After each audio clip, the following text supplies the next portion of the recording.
Bonjour à tous, j'espère que vous allez bien. Je vous retrouve aujourd'hui pour une vidéo focus couture sur le chemisier Donna de la maison Victor.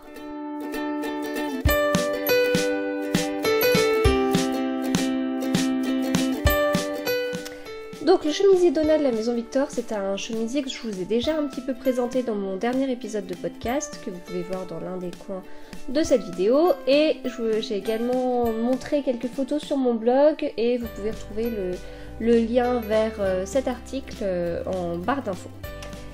Alors c'est un chemisier qui vient du numéro de la maison Victor de mai-juin 2016 et on le voit là ici en couverture en jaune bien voyant, et ici, alors moi j'aime beaucoup cette version, il est présenté dans un tissu assez sympa, j'aime beaucoup la couleur. Voilà.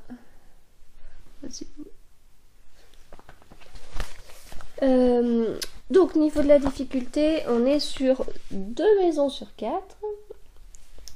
Voilà, donc moi c'est le niveau 2 sur 4, j'ai pas de souci particulier avec ce niveau-là. Peut-être que j'essaye de passer au niveau du dessus, hein, mais chaque chose en son temps. Donc moi je l'ai réalisé comme ça, dans un tissu, comment dire, un tissu qui masque toutes les imperfections de couture, hein.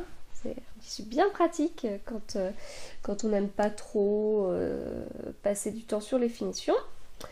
Alors c'est un tissu assez fluide, en fait je me rappelle plus de quelle matière il s'agit, mais c'est assez fluide tout en étant un peu lourd, je trouve. Il est pas si fin que ça comme tissu. Donc du coup là vous ne voyez strictement rien.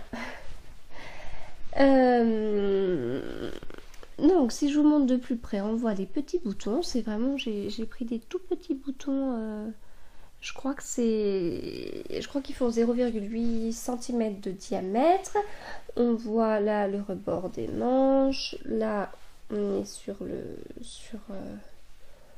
le col V, voilà, sur les côtés ça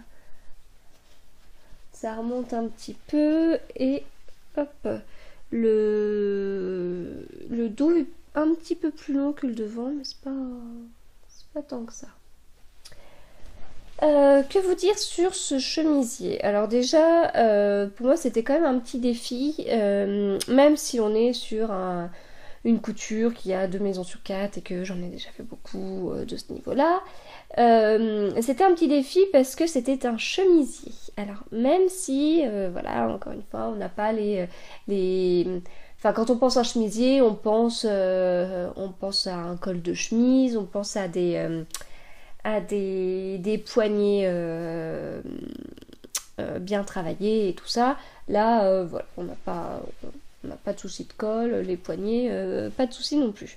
Mais comme c'était, enfin voilà, la forme est quand même une forme de chemisier, il y a pas mal de boutonnières. Pour moi c'était quand même un petit défi, parce que je vous ai déjà parlé de mon petit souci avec les boutonnières. J'en ai déjà fait sans problème, mais j'ai du mal avec le fait de faire toute sa couture. En fait, on passe du temps à tout faire, et une fois que tout est fini, que tout est nickel, que voilà, le vêtement est prêt à porter, on fait des boutonnières, donc on coupe dans notre tissu. Et si on se loupe, eh bien on vient de bousiller un vêtement qui était terminé. Voilà. Alors qu'en tricot, si on fait une boutonnière, c'est vraiment pas compliqué, on rabat des mailles, enfin voilà, le risque d'erreur est proche de 0. Et si jamais on a fait une erreur, il suffit de détricoter. Voilà, il y a une solution de retour en arrière sans problème. Si on met un coup de ciseaux ou de découpe vide dans notre tissu, c'est-à-dire la boutonnière est là et en fait on fait un trou là, c'est fichu. On peut pas revenir en arrière.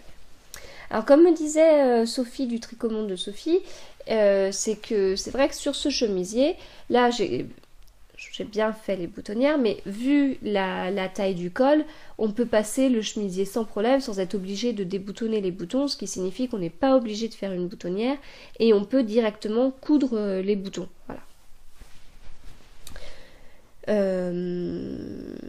Voilà, mais au final, quand j'ai fait mes boutonnières, il y en a 7 de mémoire. Oui, c'est ça, il y en a 7. En fait, j'ai bien aimé les faire. Voilà. Je trouve que ça a été très rapide et j'ai trouvé ça assez rigolo. Alors, si on rentre un petit peu plus dans le patron. Donc au niveau des pièces, on a un grand dos, on a 2 demi-devants, on a de quoi faire une parmenture, ici, qui est en 3 morceaux en fait, la parmenture du col, et on a 2 parmentures pour chaque manche. Alors sur les manches, moi bon, en fait on commence par s'occuper des devants. En fait ici on a les demi-devants en fait ont une parmenture déjà attachée en fait au demi-devant.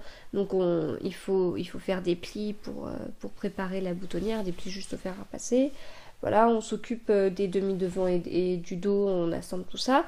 Et on passe aux manches. Pour les manches, donc c'est 2 parmentures qu'on met l'une sur l'autre et ensuite on accroche ça sur l'emmanchure. Donc pas de souci de ce côté-là. Moi il y a juste un petit truc, c'est qu'en fait mon tissu ne marque pas bien au fer. Donc voilà, si je fais un pli au fer, en fait ça tient pas. Et sur la manche, normalement, on avait besoin de faire uniquement un petit point en haut et tout tenait très bien. Mais moi, comme ça tient pas, parce que, je sais pas si vous voyez, mais en fait, c'est plutôt... ça fait un peu rouloté, quoi. C'est pas très... C'est pas plié comme sur un coton fin, où voilà, un pli de fer, ça marche super bien. Là, c'est pas le cas. Donc, pour être sûr que ma petite emmanchure tienne, là, j'ai quand même surpiqué toute ma parmenture, quoi. Voilà. Ça, je suis sûre que ça tient. Et puis, comme ça, voilà, ça soit pas du tout sur ce tissu tout bariolé, on voit pas trop que j'ai fait cette petite surpiqûre. Ensuite, on passe aux parmentures du col. Donc voilà, on assemble nos 3 morceaux. Donc ça, c'est pas très très compliqué, mais il y a une instruction que je trouve pas évidente à comprendre, parce qu'en fait on a notre parmenture, donc en fait ça fait une sorte de triangle. En fait on a un morceau qui est comme ça et puis on en a 2 comme ça, voilà, pour pouvoir faire là et puis les 2 morceaux comme ça. Donc on assemble ces morceaux et en fait le bord du triangle là, on nous dit de l'accrocher ici. Mais en fait, ici, comme je vous avais dit, il y a une parmenture qui est accrochée au demi-devant. La première étape était de plier en 2 cette parmenture-là. Et là, on déplie cette parmenture et on coud juste sur le côté de la parmenture du demi-devant. On coud le côté de la parmenture du col. En fait, je vais peut-être vous montrer le schéma.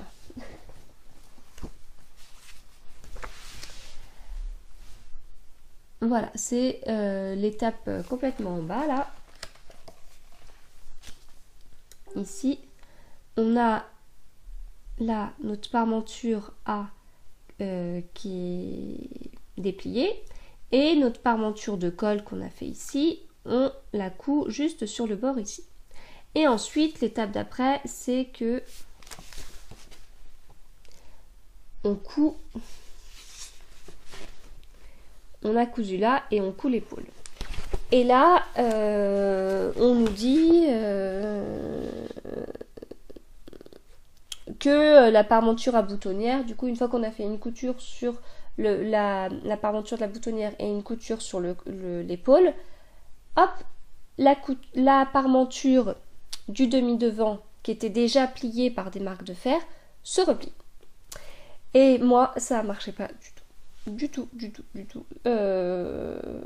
Enfin, c'était, on était censé avoir un truc un peu magique et alors chez moi, la magie n'opérait pas du tout. Donc j'ai passé du temps, j'en ai parlé dans ma story Instagram, du coup j'ai eu plusieurs réponses sur ça et je vous remercie beaucoup. Et en fait, j'ai réalisé que pour moi, la parmenture allait se replier en deux.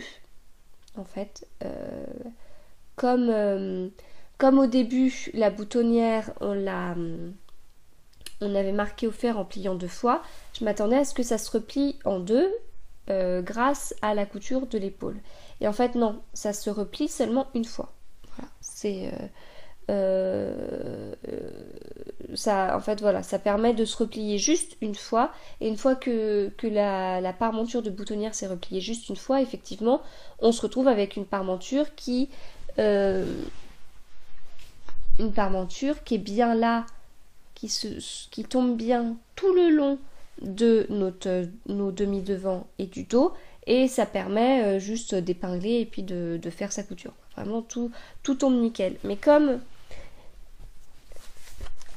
Moi, ce qui me gênait, c'est vraiment là, la parmenture se retrouve vraiment, vu qu'on la coud, la parmenture du col, on la coud vraiment en haut de la parmenture de la boutonnière, ça veut dire que la parmenture du col se retrouve vraiment bien plus haut que l'endroit où on est censé la coudre, puisqu'on est censé coudre le haut de cette parmenture sur le haut de là. Et avec la couture sur l'épaule et en pliant la parmenture ici une seule fois, ça suffit pour que tout tombe très bien et qu'on puisse passer un petit coup de machine à coudre en point droit pour que hop, ce soit nickel. Voilà. Peut-être que j'ai eu ce souci par le fait que ça marquait pas au fer, enfin que j'ai pas pu bien marquer mes boutonnières au fer. Et quand il a fallu plier 2 fois le tissu, moi je l'ai plié mais j'ai épinglé pour que ça tienne. Voilà. Le tissu d'ailleurs vient de chez Idéfil, Amour Pas, ils ont aussi une boutique en ligne. Je l'avais acheté à la base pour me faire une jupe élastiquée, hein, voilà. Vous connaissez mon amour pour les jupes élastiquées. Et puis en fait, j'étais contente de ressortir ce tissu pour un chemisier. C'est tout à fait le style de couleur que j'aime bien porter. Je trouve que ça va avec tout. Donc voilà. Et sinon, après, par rapport aux explications, vraiment aucune difficulté. Enfin, globalement, il n'y a pas de problème. Hein. C'est peut-être des choses qui se mettent pas très très bien entre cette histoire de parmenture et puis les manches. Mais voilà, pas de souci particulier. Je sais pas si je referai ce chemisier là. En fait, la forme à la base me gênait un petit peu. Me gênait un petit peu. Je trouve la forme un petit peu large en fait. Moi j'ai fait la taille 36 et je la trouve encore un petit peu large. Donc est-ce que c'est parce que moi j'ai pas choisi le tissu le plus adapté parce que c'est pas le plus fin et le plus fluide, ou est-ce que c'est parce que même en 36 ça reste vraiment trop large, je sais pas. À moins de partir sur une taille 34. Pourquoi pas. De toute façon, je l'ai fini la semaine dernière. Vu le temps qu'il fait, je vais sûrement mettre ce chemisier de côté et le ressortir seulement au printemps prochain. Donc voilà, il va falloir que je vois si je le porte beaucoup pour voir si je fais une deuxième version ou pas. Voilà, bon, bah si vous souhaitez faire ce chemisier, j'espère que cette vidéo vous aura bien servi. Voilà, n'hésitez pas à aimer cette vidéo, à vous abonner à ma chaîne si vous avez aimé ce contenu. Et moi je vous dis à très bientôt, certainement pour un épisode de podcast.